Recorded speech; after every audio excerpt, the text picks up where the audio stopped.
So, I just finished a recording for the main channel and was thinking, maybe 3 p.m. is a good time to finally get breakfast now that work is done. And I opened up my office door and there was something waiting for me. Dun dun dun! It's a giant stack of boxes. Oh, Chips wanted to surprise me, so he brought in my stuff for me. But you guys, it's the new bird cage. That's what this big thing down here is. But it is a brand new bird cage. It should hopefully be twice the size of the current one that they're in. So it should be a little bit wider and it should be a little bit taller so that they have a lot more space. Then we can have a nice, clean, brand new bird cage for them to go into. Really excited about that. And there should be some bird cage accessories like plants. This weighs nothing, so I'm assuming there's some plants inside. And I don't even remember what else I got, but it's going to be interesting. And I'm really hungry and the groceries just got delivered too, so I'm going to go downstairs and get groceries. But I thought that was hilarious that he managed to sneak these gigantic heavy boxes upstairs without me even noticing because I was so busy working. Reading a really good book right now. It is so good that I have actually been considering trying to get some sort of side series thing set up on the blog channel so that I could talk about books that I love, and it would definitely have to be for the older members of our audience because I don't think some of these would be age appropriate for itty bitties, but man, for those of you who are on my age and also love fantasy books or sci-fi books, there's some really good ones coming out this year, and normally I'm super picky. I have really like a very specific standard that I love my fantasy books to be at, and a lot of them are really good, but they don't have that special little secret ingredient that just really speaks to my heart. But man, N.K. Jasmine, let's see, I said her name totally wrong, Jemison, N.K. Jemison, and I probably said her name wrong still, and I apologize. She has quickly gone up to one of my all-time favorite authors. And I read some of her books in the past. I actually have like over 150 books in this little Kindle. This Kindle is a little gift that Chips gave me when we first started dating. I thought he was so fancy for having a Kindle. I had never really seen one that somebody owned in person before, and so I cooed after it, and he gave it to me like on one of our first dates because he had like 2 books on it and never used it. You can imagine a lot of his history books that he has to study for Chinese history don't exactly come in Kindle format. They're kind of like super old and you have to order them special from the other side of the world. But I've been reading her books, NK's books, for quite a long time, and I really enjoy them. I'm trying to find them. There's all these Warrior Cat books from my research. The Warrior Cats books were actually ones I had to buy for research for the main channel's Warrior Cat series. But NK came out with the Inheritance series, The 100,000 Kingdoms. That was the one. Yeah, the Inheritance trilogy. That's when I was first introduced to her, and I really liked what I found. Really unique characters, beautiful world building, a lot of originality, and a lot of characters that were outside of the norms. That's something that's really big to me in my own writing, and really big in the series that I have is that I have characters that represent a huge diversity of life. I want old characters who are also main characters. I want queer characters who are also main characters. I want characters who don't care about romance to be main characters. I want to be able to show that there's a whole spectrum everywhere of interesting characters. You don't have to be young. You don't have to be like the coming of age story. It doesn't always have to be somebody who's 16. And being able to see characters that have like different perspectives on the world, or they have different disabilities, or just different disadvantages and advantages, and how that plays out is really important to me, and NK does such an amazing job with that. I'm constantly blown away by her new books, and so on our Hawaiian vacation, I just kind of on a whim picked up her, which one was it? The 5th season. Oh, it deserves the Hugo at just a 1. Oh my gosh, I think the 5th season is one of my favorite new books of the last 5 years at least. And the Broken Earth series, whew, that was sci-fi and fantasy blended together with unique characters that have different perspectives and a different kind of world building and a different kind of storytelling format. Oh my goodness. If you want to read it, like, okay, again, this is like at least young adult reading. I would say maybe more like adult level reading. Nothing super graphic, nothing super gory. That's why I kind of dropped the, oh gosh, what is it even called? I totally forgot. There we go. Game of Thrones. It's been so long. I used to have the gigantic Game of Thrones books and used to read them all the time. But I ended up dropping it because it just was way too hyper violent, way too much aggression and gore, and I really hated the things that would happen to the characters. It got to be tortury, and that wasn't entertaining for me. But the people who I do read, like Brandon Sanderson or Diana Gabaldon, I love their books because they have really rich, dynamic characters, and yeah, there's some more adult tones in definitely those ones, and definitely some more adult tones in the 5th season in Broken Earth, but just in the way that I don't think the me of 10 years ago would have really grasped quite as many of the themes and understood the characters as well as the me of 28 does. And it's a really good book. So I've been distracted. I'm trying to dutifully do my job and record videos. But on vacation, I picked up the 5th season by NK, and she blew me away. Sci-fi and fantasy blended in a way that I've never seen. She used a story. It was first person. Sort of, because basically the way that the book is written is also very unique. The perspective of the character is using the, like, you see this, you see that, you feel this, like, it's not saying I saw. The chapters are switched between third person and then a chapter that will be like, you heard this as you went down, the chills went up your arms, something like that. And I've never seen a book written like that before, but boom, instantaneously I got it, and it was so enchanting for how she wove the tension in her story, how she put the dialogue together. So yeah, I clearly I need to make some special videos just talking about the books, because I've got a lot to do today and I can't just sit here and wax on about them. But I had to let you guys know that I'm reading a really good book because I have really high standards for the magic ingredient that I need my books to have. Inclusive, I need them to be really original, I need them to be really rich, I need to really feel drawn into the world, and she does a really good job. I actually found her Patreon and I pledged some money on her Patreon because I really cannot wait to see what other books she comes out with. So this is pretty exciting. But anyway, finished the 5th season and finished its sequel, The Obsolescate, and then the 3rd and final book in that series comes out later this fall, so I'm super excited about that. And then I bumped in by accident to her Dreamblood series, The Killing Moon. Read that one, again, blown away by the originality. It's a whole different world than her other 2 series I've read. Blown away by the way she uses the fantasy genre in such unique ways. I wasn't even aware that some of the things I was used to seeing in fantasy books were cliches. And I keep an eye out for those cliches because I like to see departure from them. I wasn't even aware some of the things that I was waiting for, embraced for in a fantasy book was a cliche until she broke it.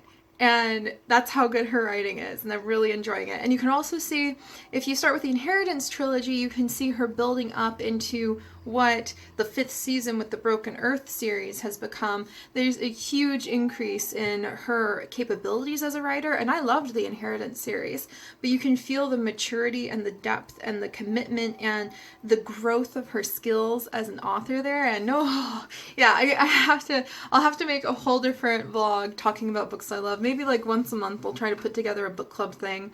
It'd be really good for me because reading is relaxing. That's why I picked up the book. I picked up 5th season for the vacation, and it was the first time I really got to sit down and read a new book in a long time because I'm always working. So now I'm reading The Shadowed Sun, the 2nd in the Dreamblood series, and again, totally different style than her other series and totally in love with it. I really, really, really am enjoying them. So yeah, keep an eye out. We'll have to talk books. Well, I know there's a whole bunch of them coming out. I also read, let's see, Crossroads of Canopy, which is definitely an adult book. That was by Dyer and Dyer. That was also a really good one. So we're gonna have to do a book series because this is just so exciting, and I just want to share all of them with you. And I have a whole bunch of really favorite books, fiction and nonfiction. But enough of that. Anyway, now that my lunch is done, and now that I had this adorable capybara keeping me company while I was eating, I am reminded that there are boxes to open to show you guys the new cage that I have to have Chips help me build that we have for the birds. And the capybara was to remind me that I have done my due diligence. 5 videos are already up on the main channel for the day, and that means I have finally earned myself the right to record Trio of Towns Story of Seasons Trio of Towns. Probably need to get the name right first. I'll start there. But I'm really excited to play it because I have been waiting for Story of Seasons Trio of Towns to come out for a long time. I have Story of Seasons. It's right here, and I've never played it because I've been waiting to Let's Play it with you guys. And I have been so busy, and it has taken up so much time that Story of Seasons has already been out long enough to have a sequel, and I still haven't played either of them. So Mr. Capybara sat next to me the whole time I was eating lunch to remind me that, hey, you earned it. You earned it, Seri. Today, you get to play Trio of Towns. But first, I have to put together a birdcage. You guys are gonna get a new cage. You're gonna get a new cage. I spent my birthday money on getting you guys a new cage. I may be wondering what I have gotten myself into this fine, beautiful afternoon. Something tells me at least a good half hour of trying to decipher instructions and set up a new bird cage. What do you guys think about that, huh? A brand new cage! That took a little bit longer than I thought it would.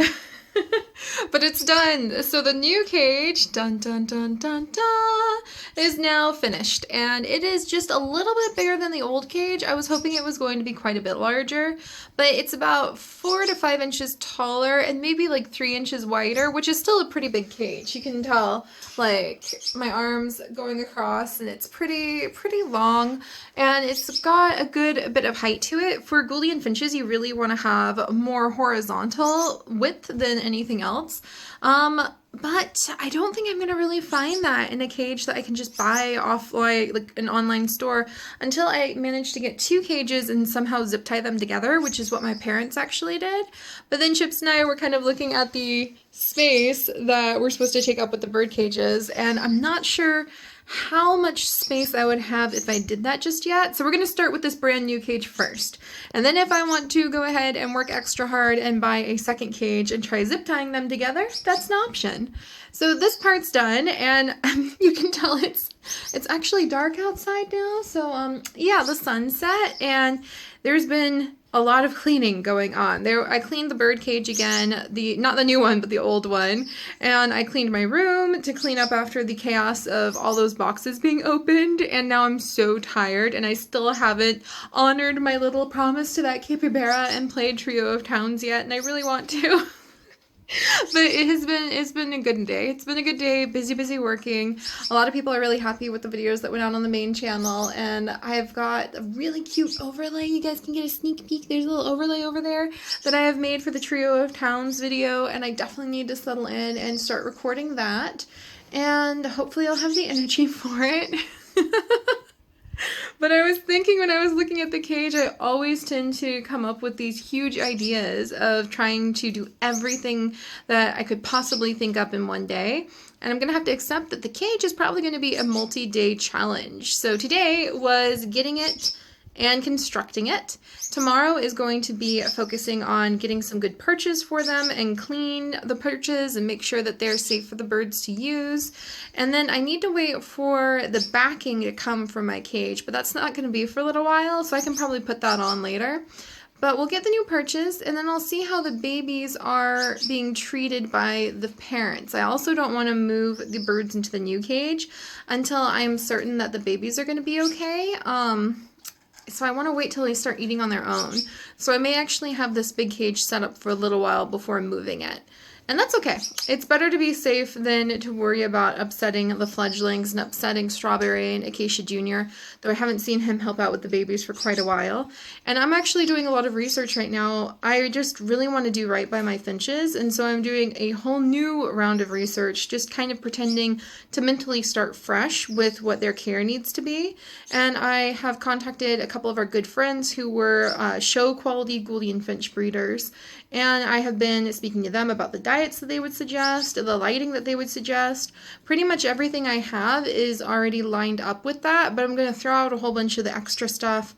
Giving the birds too many vitamins can actually be just as bad for them, and a lot of the vitamins and medicines I have left over from when my parents did Gouldian finch breeding are old now, and I don't want to risk like accidentally using something old that could make them sick.